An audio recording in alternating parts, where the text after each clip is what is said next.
I was picking up my daughter from kindergarten when a little boy suddenly ran over and hugged me. "Mommy, how come you're picking me up today?" he asked. "Are you free today?" I looked at the unfamiliar boy in confusion and said, "Little guy, you must be mistaken. I'm not your mom. I'm here to pick up my daughter, Mia." However, the teacher and other parents were all adamant that this boy was my son. Even my husband said we only had one child, which was a son, not a daughter. I refused to believe this, so I got a paternity test. The results revealed that the boy was truly my biological son, yet, deep down, I knew I only had a daughter. Everyone thought I had lost my mind. It was not until 18 years later that I found a Barbie doll hidden under the bed. "Babe, I have to go to an urgent meeting, so could you take our son to kindergarten today?" my husband, Jerry Hallman, asked as he quickly packed his briefcase. I shot a cold glance at Henry Hallman, who was eating breakfast at the table, and then I said, "He's not my son. I only have a daughter and her name is Mia Hallman." I had talked to everyone around me, even visited all the places that conduct paternity tests, but every answer concluded that Henry was my son. Yet, I still kept to my belief that I only had a daughter. Seeing how headstrong I was, Jerry let out a helpless sigh. "Wife, how long are you going to keep this up? Henry is your biological son that you carried for 10 months and almost died giving birth to him because of a difficult birth," he said. "You used to love him more than your own life. Why are you suddenly rejecting him now?"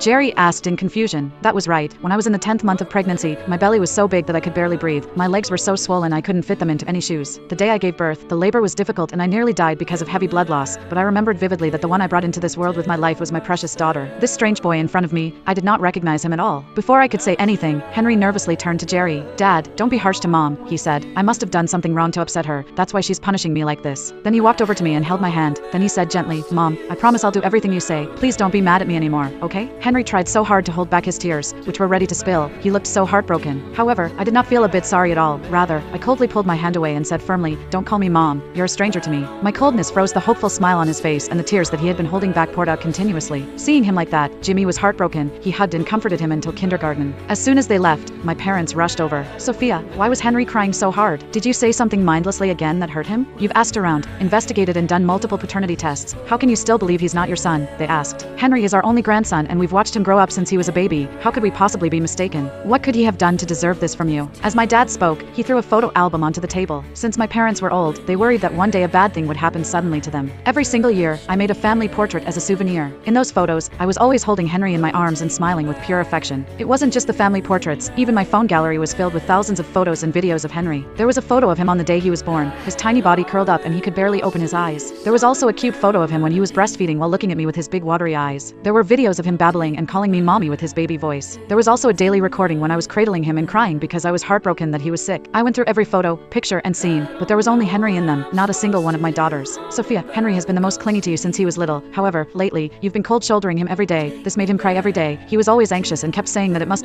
be because he's done something wrong that made you stop loving him," my father said. "He never bears to blame you, even though you treat him this way. He is such a good child. So how can you keep hurting him every day?" my father asked with a heavy tone. The eyes that looked at me were filled with worry and blame. My mom let out a sigh and added, "Sophia, I know you've always envied people who have daughters. If you really want one, you could have another baby. However, why pretend you don't know Henry and imagine a daughter who never existed?" she asked. Listening to them defend Henry, I inexplicably felt a sharp pain in my chest. My daughter was attached so vividly in my mind, so how could she be just a figment of my imagination? I refused to talk to them any further and locked myself in my room. Inside the walk-in closet, aside from mine and Jerry's clothes, there were only children's clothes for little boys. On the nightstand were photos of Jerry and me holding Henry in my arms. Even the walls were decorated with the certificates that Henry had won in kindergarten. Everything seemed to be just as everyone said, that I only had one child, a son, who was Henry. I had never had a daughter. However, I still could never believe it. Whenever I close my eyes, my mind is filled with images of my daughter. Her soft, sweet voice, her eyes that curved into little crescent moons, her adorable expression as she hugged me and acted kittenish at me. Those joys, sorrows, and laughter were so real, so how could they be fake? I tore through the house like a madwoman, but there wasn't a single trace of my daughter anywhere. A strong wave of uneasiness engulfed me. Driven by instinct and worry, I went to the police station to report my daughter missing. However, after some investigation, the police were dumbfounded. "We've checked everything. You have one child, a son. There's no record of any daughter." In the end, amid everyone's criticism, Jerry brought me back home. Even though all the evidence and everyone insisted Henry was my only biological son, I still couldn't be intimate with him. I denied his call and resisted his approach. Even when my eyes landed on him, all I could think about was my daughter, whose whereabouts are unknown. In the beginning, Jerry tried to reason with me. He told me to stop hurting our son's heart and tearing our family apart over someone who never existed. When faced with how fiercely I still rejected Henry, Jerry had no choice but to invite a psychologist to treat me. Eventually, the psychologist diagnosed me with severe paranoia. That diagnosis shattered the last bit of defense in my heart. I began to become more muddled and lost my grip on distinguishing illusion from reality. Everyone was convinced I had lost my mind, and even I began to doubt myself. Was the daughter in my memory truly just a figment of my imagination? My parents had stopped urging me to treat Henry nicely. Jerry no longer tried to convince me to face the reality. To keep me from potentially harming Henry, my parents quietly took him to live with them. Meanwhile, Jerry stayed behind to care for me personally. He made me 3 meals a day and advised me to take my medicine on time. He took care of every little detail of my life. He made an effort to make me happy and laugh again, like when we were in love. Sometimes, my parents would bring Henry Henry over to visit me. Every time, his eyes filled with anticipation and he tried to get closer to me, and yet, I kept giving him a cold treatment. In the face of my rejection, although his eyes were full of sorrow, he would still force a smile and say to me, "Mom, no matter what you do to me, you're still the person I love most. I believe, one day, you'll remember me and welcome me back." Time flew by and 18 years had passed. Today was Henry's wedding day. Jerry woke up early in the morning to wash and dress up. The excitement was attached on his body and every cell of his body brimmed with expectation. Before he left, he looked at me and asked one last time, "It's our son's big day, as this is his wedding. He said he's been hoping for your blessing more than anything. Are you sure you don't want to go?" I shook my head and said quietly, "I'm not going." Seeing the reaction on my face, Jerry did not force me anymore. He just shook his head dejectedly and exhaled, then headed to the wedding alone. As I sat all alone in the room, a strange sense of uneasiness and panic rose in me. After all these years of medication and therapy because of being diagnosed with paranoia, my condition has been much more stable than before. Almost nothing could affect my emotions anymore, and yet, for whatever reason, when I looked at the wedding update that my parents had posted on their feed, an extraordinary sense of panic crashed over me in a flash. This feeling mounted when I saw everyone smiling around Henry. It felt as if something vital was being torn from me forever. The sense of loss was so intense that I could barely breathe. I shook as I went to get the medicine from the bedside table. However, since my hand shook, I could not hold anything. As soon as I took the medicine bottle, it slipped and rolled under the bed. I was on the floor to get the medicine, but under the bed I saw a pink Barbie doll. All of a sudden, my eyes went wide. Suddenly, memories of my daughter surged through my mind like a flood. As all the bits and pieces of all these years came to my mind, I was able to review all the details I had never noticed before. Suddenly, a light shone before my eyes and I was enlightened. So, it turned out that the truth was actually like this. After figuring everything out, I rushed nonstop to Henry's wedding site. The venue was packed with guests and very lively. Henry was wearing a suit and was leading his bride to give a toast. When he spotted me, his eyes lit up instantly. He immediately rushed toward me and said happily, "Mom, you came. Are you coming here to my wedding to give me your blessing?" The excitement and joy that filled Henry's face were hard to conceal. It was as if the fact that I was here was the greatest gift he could receive. Jerry also greeted me. His face was full of a smile. "Wife, you finally came around. Henry's been looking left and right for you all day. He kept waiting for you to come to his wedding." He continued, "It's a good thing you came, or else how sorry he would be for this wedding." Jerry looked at me with relief. It was like they were watching a child who had finally grown up. I glanced at Jerry and looked at Henry, then let out a very sarcastic remark. "This wedding, the one person you both least wanted to see here is me, isn't it?" My words made Henry and Jerry's faces stiffen. The other guests at the venue also furrowed their brows and said, "This woman isn't right in her head, is it? This is her son's wedding. She did not come here to give him a blessing. Instead, she came here just to make trouble? I've heard that she's delusional and has been acting up all these years, either saying that Henry isn't her son or calling the police to ask people to help find her daughter. She drove her family crazy. The thing is that she makes trouble every day, but her husband never gives up on her and takes care of her every day. Her son also tolerates her. He keeps trying to find a way to help her get better. How could a troublesome woman like her deserve to marry such a loving husband and give birth to a kind, sensible son?" Exactly. I can't stand people who are mentally unstable. All they do is cause trouble and disgust everyone around them. All eyes turned on me. They were full of contempt, judgment, and anger as if I were a murderer and arsonist. Faced with this, Jerry was the first one who stepped forward and stood up for me. "Please don't say that. Sophia is just sick. Deep down, she's not a bad person. I hope everyone can be more understanding and compassionate toward her. When she's cured, she'll definitely love our family as well as before," he added. Henry nodded in agreement. "Yeah, no matter what, she's the one who gave birth to me and raised me. She's the person I love most in this world. If people have any grievances against her, feel free to take it out on me instead. Just don't hurt my mom." The sincerity in Jerry and Henry's words struck a chord in the guests' hearts in the venue. One by one, they clapped for them with faces full of admiration. However, amidst all the applause, I smiled coldly. My eyes were like ice as I stared straight at Henry and Jerry as I said the word one by one. "Cut the act. I know everything." When he heard that, Henry looked puzzled. "What do you know, Mom?" When I saw him still pretending to be stupid even now, I sneered. "What do I know? Don't you have any idea? Whose life you occupied and whose everything you enjoyed? Don't you know that in your heart?